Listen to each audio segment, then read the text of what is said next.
What's up, guys? My name is Ryan Patrick. I'm the host of New Joke City. We're here in the Big Apple looking for the next big up-and-coming comedian and watching what their process is from taking material from the streets and perfecting it, bringing it to the stage. Make sure you follow us on Instagram and Facebook and keep an eye out for our YouTube page. All right, sorry guys, we have to cut this thing short because we have people ruining the show. I'm sorry guys, thank you. Sorry, bye. Fake out. We did the old fake out. That was really good for like 90% of it. I know. I know. You just kind of face planted right at the finish line. I know. What's up, guys? I'm your host, Ryan Patrick. This is New Joke City, and today we'll be interviewing New Jersey, New York comedian Rebecca Cadiz. Rebecca, what's going on? Hey, how you doing? You waiting for the bus, or? Yeah, I was at. I think I'm getting stood up. I'm waiting for a Tinder date, but you'll do. Come on, here. Let me take your bag. Oh yeah, please. So what's going on? How are you? Fine, thanks. And how are you? Good. Just walking around the city. I'm trying to get more involved with the scene around here. New York is like one of the bigger spots for stand-up comedy. Oh yeah. And I mean, how long have you done stand-up for? For a little over 5 years. Really? Are you in just New York, or is it New York, New Jersey? New York, New Jersey, any place where somebody will let me get on their stage and say stuff.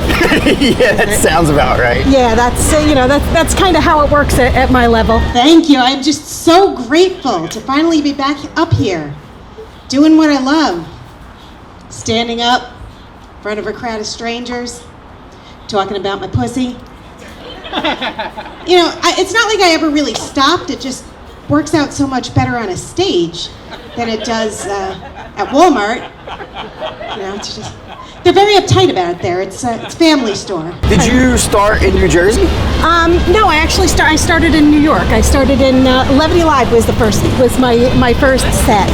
Levity, Levity Live. Yes,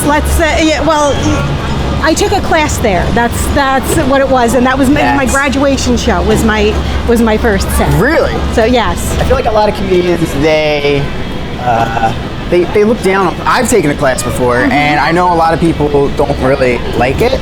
But how do you feel about it? I wouldn't be doing it if I didn't take a class. Yeah. I gotta be honest with you. I think it saved a lot of time, and a lot of they did teach you a lot. They can't they all say you can't be taught to be funny, but there are certain things that you can do to make your stupid funny stories into jokes. Yes. You know what I mean? Like they reinforce the importance of a punchline.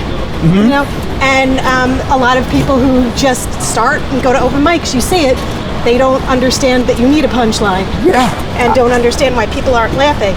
Yeah, really. That's like the worst.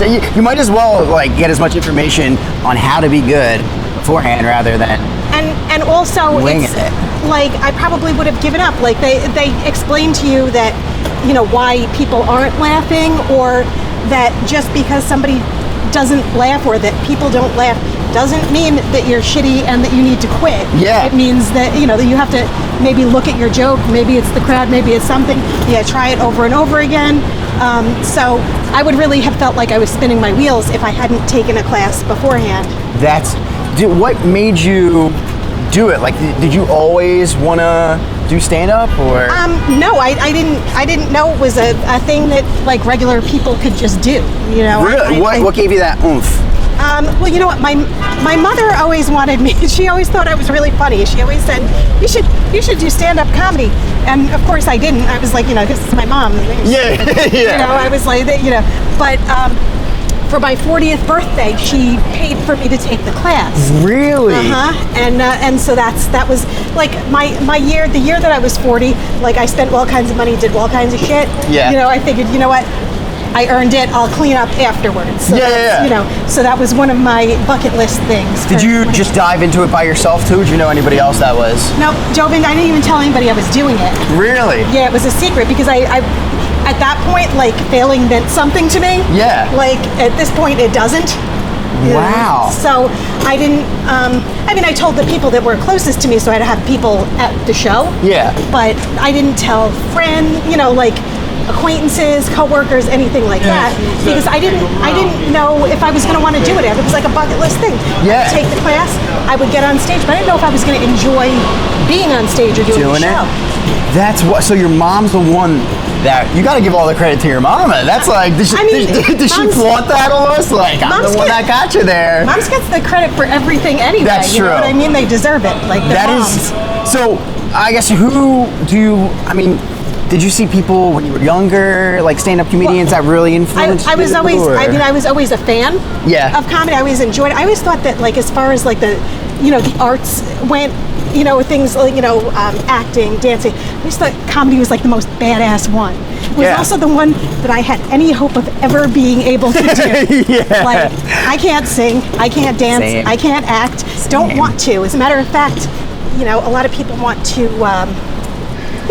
they want to bring it into acting. I have no interest in doing anything, in saying anything that is not my own words. That's part of the thing that I like to do. Like, I don't want to read from a script that somebody else wrote for me. I don't like being told what to do or say. Yeah, that's like, it's got to be 100% genuine. It's got to be you. That's part of the charm of comedy for me. Is I never ever felt like anybody was listening to me ever. I'm the youngest. I come from like a long line of very domineering women, and I always got steamrolled. And I never, so once I got the microphone, I felt I was drunk with power. It didn't matter what I said. That's so good, really. So how did your set go? My first set. Let's go. Well, it went really well, and that's why that's why I continued. How many people did you perform in front of for your first set? It was Levity Live audience. It was packed. It was a packed house. That's like, that Levity Live is like 300-400 people. It was packed. It was for your first set. Well, there were other comics. There were other comics there. It was kind of like a bringer situation. Like they really pushed us to bring people. Yeah. Like, I ended up with like 15 people of my own, which I've never duplicated. Really? Never duplicated. But my daughter was excited to see me. She brought a bunch of friends. She was in college at the time, so she had a ton of friends. And my sister brought her shop. She required them to come. My parents were there, and I had a couple of friends. Actually, I had one friend. I told one friend, and he came. So there was a lot for me, but they also, I didn't really share my jokes or anything. Like, they didn't know I was funny. They didn't know what you were saying. The only one who sort of really gets previews is my daughter. Like, I will run things by her. And a lot of times she doesn't know I'm running something by her. I'll just I'll trick her in a conversation. That's so funny. Is that so? I mean, do you still pretty much consistently just use your daughter when it comes to running material? Like, do you have a writing buddy? Like, what's your process, I guess, for writing? For writing, I do it on my own. Like, there's really, I'll get an idea. And I'll just work it in every angle. You know what I mean? Sometimes it doesn't turn into anything. But as for when I think I have a joke and a punchline, I would run it by other people, but my daughter seems to be the one, because we talk on the phone a lot. So that's that's good. So it seems to come up, and if I get a natural, because she's also not gonna just laugh.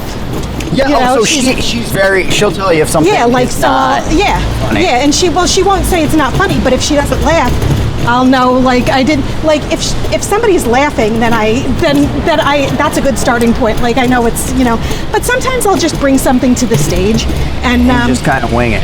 And I'll wing it. I'll see how it feels coming out, just as it comes out. A lot of times it takes like a lot of mics, or a lot of times to get it, to say it the right way, the way you really want it to. So, how long does it usually take? Does it vary for you for how long, you get an idea to its finished product? How long does that usually take to get there? It's different every time. Like, sometimes I have I had an idea, like I have a joke about Ethiopian food that was rolling around in my head since before I was a comic. Really? And I just couldn't find a way to, there's a lot of things that happen that are just, they're funny things that happen, but I can't figure out how to make it into a setup and a punch. Yes. So, but eventually it does happen. So I try not to really give up on something. I'll put it on the back burner. And just let it marinate. or something else will happen in my life to intervene to give me a different perspective on it. Yeah. You know, that happens a lot. Is a lot of your material, is it kind of just like you see something or like your opinion on certain social topics, or is it personal? Or? I'm gonna have to say most of it comes from my first time. experiences that I've had, or conversations that I've had, or things people have said to me and if it seemed a little weird, if I was like, or even better, if somebody says something to me that makes me feel insulted, I know that I just need to let that fester, and that's probably being insulted. I mean, don't like insult me. I might just you know, when somebody says something to you that is unexpected, and you know, you either look at yourself in a different way, or you're just shocked, you know, it's like you're shocked into it, and it's like, how is that funny? So, you know, I do have jokes where somebody has said something to me that wasn't very nice, and I'll sort of flip it around. I have a 25-year-old daughter who is more than happy to share her millennial wisdom with me, and I don't have to pay her. I don't even have to ask. She'll tell me things like, I don't want you to take this the wrong way, but I think you need to be more deliberate with your skincare. You should give up dairy. It makes you puffy. Switch to oat milk. Well, thanks, Coach. I didn't know you could milk an oat. Do you tell them they're in the act after they say something mean to you? Not necessarily. Like for revenge. If somebody's, you know what? The one time I think you've heard this joke where I got called old white lady by a Def Jam comic. Oh yeah. Never. He doesn't. I'm dying to be on a show with this comic. I don't think he would remember, because he probably just regularly shits on people. You know. But you know, if I'm like, well, I never, you know, then I'm like, oh, that's gonna be good. That would be magical to see you serve him though, you know, like especially when he least expects it. You know what? I was on a show where he was on it, and I texted my daughter when she was in the audience, and I was in the back with the comics. And I was like, Def Jam guy. She was like, I know him. I gave him. I went to school with him. I gave him a ride home once. No way. I was like, shit, really? Get out of here. Should have said no. No. But she didn't know. That is so. All right. So now you got your mic done at Levity Live. Mm-hmm. You know, you've been doing it for 5 years. What where do you see yourself? Like, do you want to just stick? I know you said you don't want to sing. No. You don't want to act. Maybe longer sets. Maybe headline a show. Maybe produce a show. You know, which is like, they're not really lofty goals. People with less experience than I do put together shows all the time. But I have a full-time job, and it's a job that I like, and that it affords me security so that I can do comedy when I want to. So it's not like I'm or at least I'm not planning to. Everything's got a price. I mean, that's true. A lot of this is like, but I feel like in this and almost every business now, you don't just get offered or discovered or anything. You have to make your own opportunities. So it's not like, it's unlikely that somebody's going to be like, I'm going to give you this much money to do this, and then then I'm going to be like, okay, I'm going to leave the kids. Drop everything. Yes. I'm going to give up my pension and health insurance. That's like but years down the line, I hope to still be doing it. You know what I mean? Because it brings me joy. I enjoy it. How often do you go up now? Because I don't know if anybody out there watching knows now who doesn't do stand-up, but it's a hustle. You get whatever out of it. You got to put that much work into it to get that much out of it. Right. And I'm fortunate that I have something going on every weekend for like the next through mid-August, and that's great. If I'm not getting a lot of, I should like we all should. It's kind of like like I should watch my carbs and all the rest of it. Like I should be going to open mics, every few times a week at least. We all should be doing something. Especially not if I'm already booked and I have shows to do that. But when it's slim pickings or when when it's a little dry, I go to more open mics so that so people remember I exist. Yeah. Oh, I mean, that's half of this is networking. It really is. It really is true. So, and it's not always the most comfortable thing, especially not for me, because I'm not that type of person to say, hey, can I have a spot? But that's how people get spots. You have to ask. It's crazy because you think you're bothering somebody, but asking, that's the easiest way to get an opportunity. Right. Know? And with this where we're like amateurs, so there's a little, I'm at the point where like I don't always get paid, but like most of the time I did get, I make a little something. Yeah. But we both did a show for sushi. Yeah, yes we did. That was awesome. Yeah, no, I'll take it. Sushi's expensive. I brought Tupperware that show, and I cashed out. Oh yeah, it was an all-you-can-eat. Yeah, I should have wore cargo shorts to show my pockets. Shrimps. Well, so I mean, if you're doing open mics and stuff, I always love to hear everybody's stories. But do you have like, what was like the worst open mic that you did? Did you have like did you see something terrible? Like, well, I'm trying to think. Like for me, a really bad open mic is when people aren't listening. Yeah. Like it's one thing if they're not laughing, like you sort of come to, not every, you're performing in front of comics and stuff like that. But when people are just simply not listening, they're talking to each other. And I'm a teacher too, so I go into that like. You want to yell at like, I want to be like, I'll wait. Hey, listen. I'll wait. yeah. Just 5 minutes of you waiting. Are you done? But I don't do that. Yeah. It's, like inside, like my insides get way bent out of shape. Oh so my gosh. It's one thing. And most, especially when, at an open mic, it's mostly comics, so how dare you? Yeah, really. Just do me a favor and listen.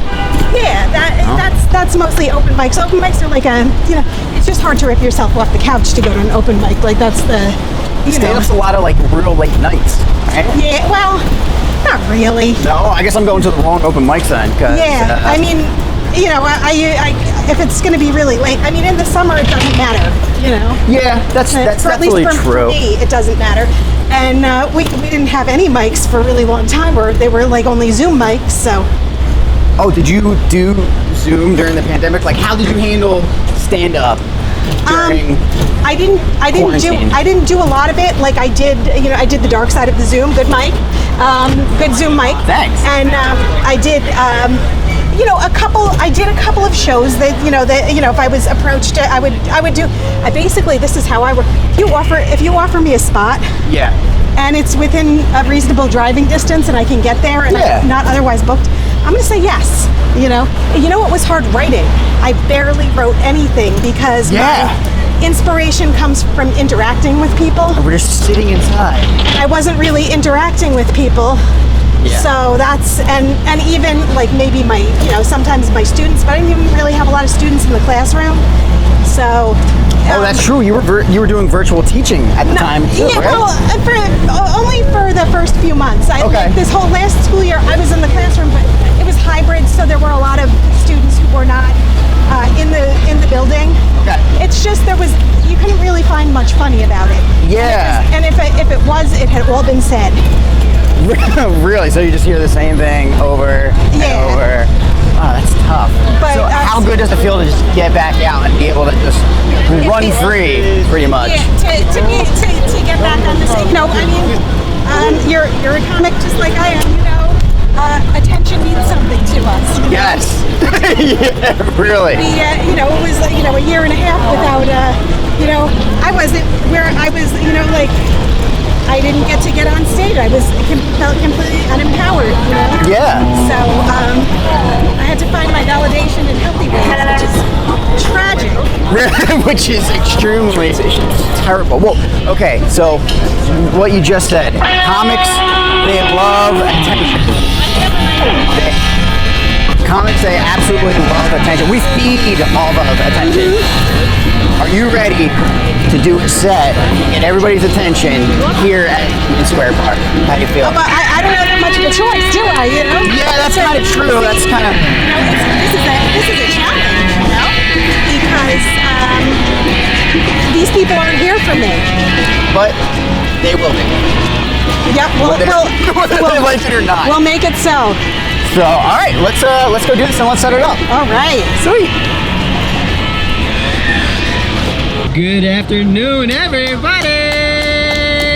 My name is Ryan Patrick. I'm your host. We are New Joke City. Give a big round of applause for one of the best comedians in New Jersey, New York, Rebecca Cadiz! Thank you, Ryan. I feel that was such a nice introduction. I feel like I have to manage people's expectations now. Oh my goodness.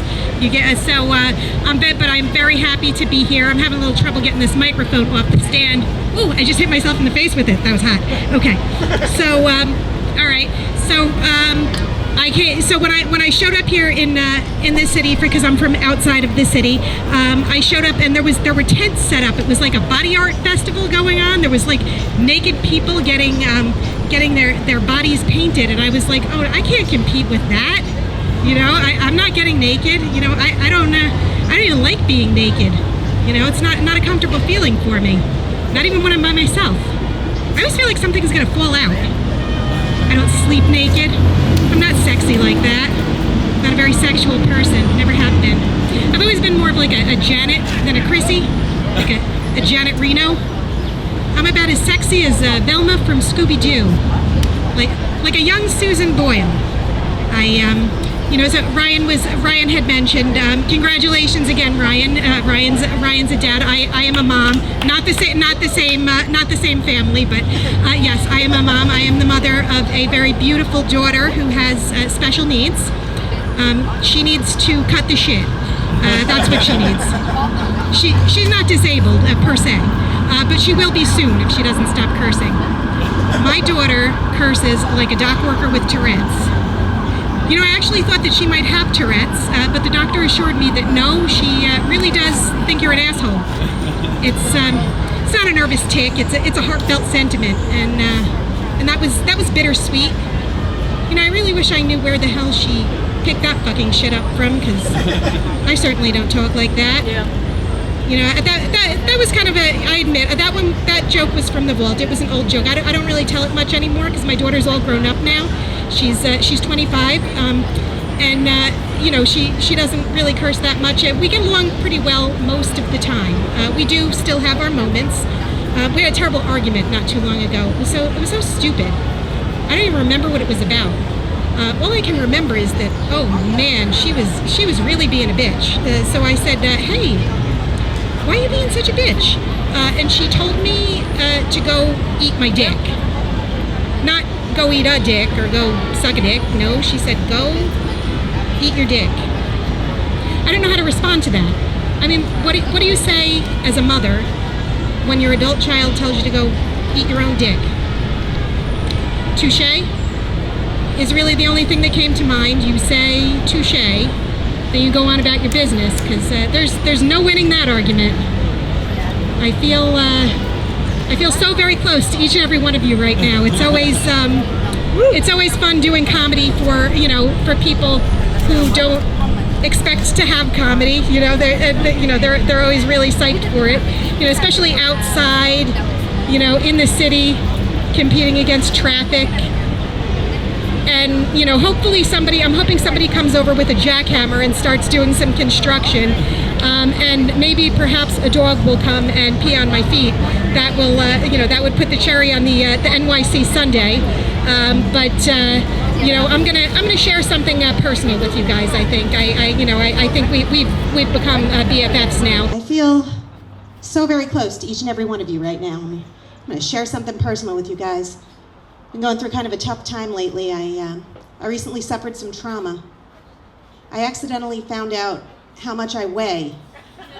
It was very traumatic for me, because I had no idea, because I hadn't been on a scale in over 10 years, which sounds crazy, I know, it sounds crazy, but it's really not. Like most women, I used to get on the scale every morning and then hate myself for the rest of the day. But one magical day, many years ago, the battery in my scale died. It was the best day of my life. I was in such a good mood. I just wanted to have more days like that. So I made a decision in that moment to never get on another scale as long as I live. I thought it would be fine, you know. I'd know how I was doing by how my clothes fit. Do you have any idea how much weight you can gain and still wear the same size jeans? About 30 pounds, maybe 35. See, denim can be very forgiving when slowly stretched to its limits. See, here's what happens when you don't get on a scale in over 10 years. You get really fat. Only you have no idea because you're in denial. And I'm not trying to toot my own horn here, but nobody does denial like this lady. I am really good at it. I can explain away anything. And all the signs were there. I'd see pictures of myself and I'd be like, whew, there's a chin I didn't have before. Why is everyone taking pictures of me at such awkward angles? What's wrong with them? I'd go to sit down in the bathtub and the water would come like all the way up, practically overflow the tub. And I'd think to myself, what is the matter with my bathtub? Perhaps my house has shifted. I can explain away physics, guys. I basically shallow-held myself for an entire decade. Sometimes I'd go to the doctor and they would insist that I got on the scale, and I would, but I never looked. I just closed my eyes and tell them I didn't want to know. Nobody ever said a word. But the last time I was there, that bitch nurse forgot to reset the scale. I caught a glimpse. Couldn't unsee it. Couldn't unring the bell. Had to make some changes. Had to stop eating so much crap, which is really hard for me because crap is my favorite food. Love eating crap. Joined a gym, because you know if you exercise, you get to eat more food. That's basically where I'm at right now. Sometimes when I'm jogging on the treadmill, I like to imagine that someone's standing in front of me. Dangling Reese's cups in front of my face, just out of reach. And to make things just a little bit more challenging, I decided to quit smoking at the very same time. Because why have anything in my life that I enjoy? You know, I may as well keep that misery consistent, you know. I'm almost done, guys. You can have your time. Oh, your pizza looks so good. I'm so hungry.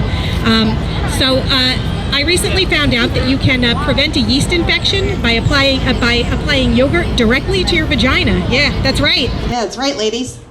My doctor told me. I didn't ask him. Wasn't even there for that. I was there for an ear infection. Needed an antibiotic. So the doctor said, I'm going to write you this prescription, but you need to eat 2 yogurts every day so you don't get a yeast infection. So I was like, can't you just give me an ointment for that? But the doctor said, no, if you don't want to eat the yogurt, you can put it in a tampon applicator and just shoot it right on up the old ginny hole. I don't know why he said it like that. It was very unprofessional, but I did it, you know, just once though. It was very, very messy. In hindsight, I probably should have skipped the granola. In hindsight, I probably should have skipped the granola. All right, you guys have been great. Thank you so much.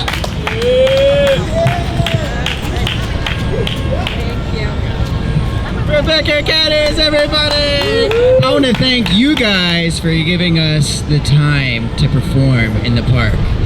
This is tough, but you guys listened. You were a great crowd. Thank you so much. Make sure you follow Rebecca Cadiz on social media. Follow New Joke City on social media. We'll be out on YouTube or ABC, Fox, I don't know, whatever. Once there's a bidding war, you never know where you're gonna go. But guys, just make sure, New Joke City on social media. And thanks once again. My name is Ryan Patrick. See ya.